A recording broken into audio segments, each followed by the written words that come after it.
Hey guys, ये चमचमाते से बाल हमने कैसे करे, चलो step to step. Hey guys, welcome back to the P square salon. और मैम आई है सनराइज से, जहाँ से सूरज निकलता है, मींस जापान से नहीं है मैम, हम सैलून के यहीं पे रहती हैं। सनराइज जापान में सबसे पहले सन आता है मैडम, ऐसे ही पढ़ा था हमने कभी। शायद चलो शायद है मैडम को कुछ तो। ओके राइट, तो मैम ये बाल इतने फ्रीजी हो गए, इसीलिए मैं आपके पास आई हूँ क्योंकि आपसे पहले भी सर्विसेज ली हैं और बहुत अच्छे रहे हैं। अच्छा पहले भी सर्विस ली है? यस। Okay done. तो मैम के बाल बहुत ज़्यादा फ्रीजी हो गए, तो मैम को हम एक अच्छा सा हेयर स्पा करने वाले हैं। उसके अंदर पेनिट्रेशन के लिए हम इसके अंदर आइनिंग स्पा करेंगे। लेट्स सी कैसा होता है, देखते हैं। Right ma'am? ओके ठीक है, अराउंड 90 मिनट्स का टाइम लगेगा, ज़्यादा टाइम नहीं होता। आओ और जाओ वाली सर्विस। Okay guys, okay. और मैम की जो एक बहुत इच्छी ना इसके ऊपर इन बालों को, जैसे आपको फ्रीजी दिख रहे हैं, फ्रीजी बिफोर आफ्टर की एक अच्छी सी रील बनाई है, ये रहा इंस्टाग्राम और साइड में भी दिख रहा है ना, जाके फॉलो कर लो और ब्रॉडकास्ट ज्वाइन कर लो जाके। उस पर सारी अपडेट आती है, न्यू चैलेंजेस आते हैं। आपको पता है ना चल रहा था लास्ट टाइम चैलेंज कौन सा, कलर शेड गार्ड का, तो अब नया वाला चलाओ, जाके देखो इंस्टाग्राम पे। Okay guys, thank you. So guys, किसी भी ट्रीटमेंट के लिए हमें सबसे पहले हेयर वॉश करना होता है। हेयर वॉश और बिल्कुल क्लीन कर लेना है हेयर को, जिसमें डस्ट पॉल्यूशन किसी टाइप का भी आपका हेयर में ना रहे और किसी टाइप की स्टिकीनेस नहीं रहे। तो सबसे पहले हमने वॉश कर लिया, वॉश करके हम बालों को ड्राई कर लेंगे। देख रहे हो आप, ड्राई किया हमने 50 to 60%, और फिर हमने ट्रीटमेंट लगा दिया। और आप ना ऐसे आप और भी टाइप्स ऑफ ट्रीटमेंट आते हैं, डिपेंड्स करता है कि आपके किस टाइप के हेयर हैं, कलर ट्रीटेड हैं, या फिर आपको ब्रेकेज ज़्यादा हो रहा है, या फिर आपको स्कैल्प की प्रॉब्लम है, तो तब हेयर स्पा या फिर कोई ट्रीटमेंट काम नहीं आता, तब स्कैल्प ट्रीटमेंट काम आते हैं। इस टाइप में आप घर के लिए स्कैल्प एडवांस करके लोरियल के शैम्पूज भी आते हैं, वो भी, और अदरवाइज़ आप अपने डॉक्टर से भी कंसल्ट कर देते हो। देखो स्कैल्प पे कोई इचिंग हो गई है, कुछ लग गया है, कुछ फंगल हो गया है, तो डॉक्टर का काम है ना। ऐसे ही क्लाइंट आता है, इसलिए मैं आपको इस प्रोसेस में बातें बता रहा हूँ कि आपके अगर स्कैल्प पे कोई प्रॉब्लम है, इचिंग हो गई है, रफनेस हो गई है, डैंड्रफ आता है, डैंड्रफ क्लीनिंग हो सकती है, वो नॉर्मल प्रोसेस नहीं है जो सैलून में क्लीन हो सकता है आपकी स्कैल्प की इनहेंस। ठीक है, एंटी डैंड्रफ क्लीनिंग काफ़ी शैम्पूज से भी हो जाता है, काफ़ी ट्रीटमेंट्स भी आते हैं, वो चीज़ अलग है।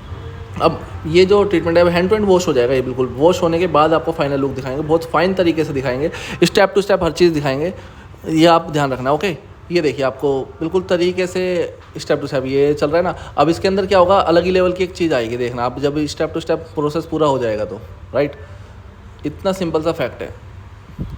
और रूट्स पे कभी भी आपको स्पा भी, वैसे तो लोग बाग मैं काफ़ी बार देखता हूँ मसाज के टाइम पे फिंगर से भी चला जाता है, चलो वो भी एक है, लेकिन कोई भी कंडीशनर, हेयर स्पा, मास्क वगैरह भी रूट्स पे नहीं लगाना, जिससे कि ना फिर वो सिबम हमारा एक्टिवेट नहीं रहता। सिबम कौन होता है? सिबम होता है हमारा नेचुरल ऑयल, जो हेयर की रूट से हमारे प्रोड्यूस होता है, जो आपके फोरहेड पे ऑयल आ जाता है ना, राइट, वही होता है हमारा नेचुरल ऑयल सिबम। तो वो प्रोड्यूस ज़्यादा बंद हो जाएगा, अगर आपको इनहेंस ज़्यादा ही एक्टिव आउटसोर्स से अगर आप उसको पेनिट्रेशन दोगे बार बार रूट्स को, तो वो एक्टिव नहीं रहेगा, तो आपकी रूट्स भी ड्राई हो जाएगी। इसलिए ही तो बोलते हैं जब भी आपकी हेयर ड्राई होते हैं तो हेयर ड्राई होते हैं, रूट्स कभी भी ड्राई नहीं होती, क्योंकि वो 1 से 2 इंच तक तो आपका सिबम उसको कवर अप करे रखता है, नेचुरल ऑयल जो होता है, राइट। इसलिए आपकी रूट्स कभी भी ड्राई नहीं दिखती आपको, वो हमेशा पैनी वो रहती है, वेटी वेटी लुक रहती है, या फिर वो हमेशा फ्रेश रहती है, राइट। अब ऑलमोस्ट हमारा ट्रीटमेंट पूरा ही होने वाला है, देखिए लगाने का। उसके बाद हम इस पर ठंडा ड्राई कर देंगे वगैरह वगैरह। और इसका एक ट्रीटमेंट और भी है, इसका सेकेंड स्टेप भी रहता है, वो भी आप कर सकते हो, राइट। वो बैक वॉश पे ही चल जाता है। अभी स्टेप टू स्टेप लग गया है।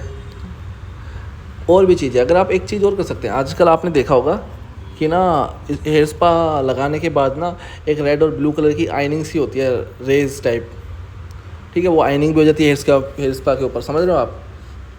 हेयर स्पा देखा होगा ना आपने, या उसकी वीडियो बना दूंगा, करते तो उसकी वीडियो नहीं बनाई, उसकी वीडियो बना देते हैं आपको डिटेल के अंदर। आपने देखा होगा हेयर स्पा लगाने के बाद एक लाइट जलने वाली प्रेसिंग होती है, उस प्रेसिंग से वो अल्ट्रा रेज होती हैं और वो पेनिट्रेशन भी अच्छे देती हैं, ठीक है, जिससे एक लेवल अप होता है। थोड़ी थोड़ी चीज़ों से ना चीज़ें इन्हेंस होती चली जाती हैं, इतना ही होता है, ज़्यादा कोई दिक्कत वाली बात नहीं है, राइट। अब प्रेसिंग कर रहे हैं, प्रेसिंग भी बहुत फाइन, और हैंड टू हैंड वॉश भी हो जाएगा, इतना ही चलेगा और बहुत फाइन चलता है। अब इन चीज़ों से ना, छोटी मोटे ट्रीटमेंट से ना क्या आपको एटलीस्ट हेयर फॉल तो आपकी डाइट पे डिपेंड रखता है, नो डाउट। ज़िंदगी भर हेयर फॉल ना 99% तो आपकी डाइट, आपकी टेंशन पे डिपेंड करता है। 1% आप कोई ट्रीटमेंट कराते हो तो स्कैल्प को इन्हेंस कर देता है, तो उससे 1% फ़र्क पड़ सकता है। 99% आपकी डाइट, आपके डेली रूटीन से ही फ़र्क पड़ेगा हेयर फॉल पे। और बाकी इन ट्रीटमेंट से जो बेनिफिट पड़ता है वो आपको पड़ता है ब्रेकेज के ऊपर। ब्रेकेज आपके हैंड टू हैंड भी रुक जाते हैं। एक ट्रीटमेंट कराया जब भी आपका ब्रेकेज रुक गया, राइट, इतना ही होना होता है, ज़्यादा फ़र्क नहीं होता इन चीज़ों में। ये देखिए स्टेप टू स्टेप करना है, बहुत फाइन तरीके से करना है। ये हो गया परफेक्ट, ऐसे ही ये पेनिट्रेशन हो जाता है। ये कुछ ऐसा ही है जैसे स्पा के अंदर भी आप ना अलग से स्टीम देते हो, स्टीम भी तो एक टाइप की हीट ही है। उस हीट से, स्टीम से जो प्रेशर, जो हीट बनती है, उससे आपका हेयर स्पा कहाँ जाता है, बालों के अंदर, स्कैल्प के अंदर पेनिट्रेशन हो जाता है। यही तो होता है, जब भी तो देते हो। क्या और कोई रीज़न है, या पका रहे हो उसको, ऐसा तो है नहीं। तो इसमें रीज़न यही है कि किसी भी प्रोसेस के अंदर जब आप हीट देते हो तो वो हीट का मतलब है कि आप उस ट्रीटमेंट को, उस प्रोटीन को, उस चीज़ को आप अपने हेयर के अंदर या फिर अपनी स्कैल्प के अंदर पेनिट्रेशन करा रहे हो, राइट। आप ये हर जगह चलेगा, आप स्मूथनिंग से लेके किसी भी चीज़ में। अगर स्मूथनिंग के अंदर मानो देखो कितना फ़र्क है, अगर स्मूथनिंग से थोड़ा बहुत ब्रेक नहीं हुआ है हेयर, तो उस पर आप फॉइल बांध के गर्म ड्रायर भी चला सकते हो, या फिर उसको गर्म पानी से वो इमल्सिफिकेशन कर सकते हो, जिससे कि वो इवनली स्प्रेड होके ब्रेक हो जाता है। तो हीट का प्रोसेस होता है किसी भी चीज़ को फास्ट करना या फिर किसी भी चीज़ में पेनिट्रेशन करना, ये प्रोसेस होता है हीट का।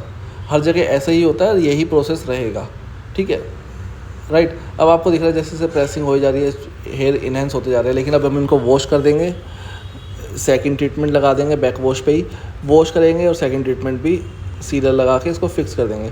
अब सीलर के लिए आप नॉर्मल हेयर स्पा वगैरह का नॉर्मल या फिर कंडीशनर मास्क वगैरह भी आप यूज़ कर सकते हो, ज़्यादा कोई बड़ी बात नहीं है, राइट। ये हमारा ट्रीटमेंट ऑलमोस्ट पूरा हो गया। चलो अब वॉश करते हैं, रिंस आउट करेंगे। इसके अंदर कंडीशनर वगैरह लगा सकते हो, जिससे कि बचे कुछ क्यूटिकल सील हो जाएं और सब कुछ सही से हो जाए, राइट। हल्की सी मसाज दी यहाँ पे, ये इस टाइम लगा हुआ है हमारा ट्रीटमेंट, देखो, राइट। हल्के से मसाज दे के इसके अंदर वाइब्रेशन, मतलब क्लाइंट को थोड़ा सा रिलैक्स करा दो जब सही है। क्योंकि देखो हेयर स्पा कैसा भी हो, कोई डैंड्रफ का हो या फिर एंटी डैंड्रफ हो या फिर ब्रेकेज का हो या फिर आयनिंग स्पा हो, सबके अंदर मसाज रिलैक्सेशन होता है। अब देखते हैं फाइनल लुक आफ्टर ड्रायर। ये जस्ट ड्रायर लुक है, देखो कितना चमक रहा है हेयर। ये कोई प्रेसिंग लुक नहीं है, क्लाइंट जा रही थी बाहर की बाहर ही शूट किया। ये देखो, ये देखिए कितना फाइन लुक आया है, इतना इन्हेंस होकर लुक आता है। जब क्वालिटी के प्रोडक्ट होते हैं, जब भी ये फ़र्क पड़ता है, और करने के तरीके से भी फ़र्क पड़ता है। मैंने 10 बार बोला है, प्रोडक्ट का भी पूरा होता है और हेयर ड्रेसर का भी पूरा इफेक्ट होता है इसके अंदर, राइट गाइस। कैसा लगा मुझे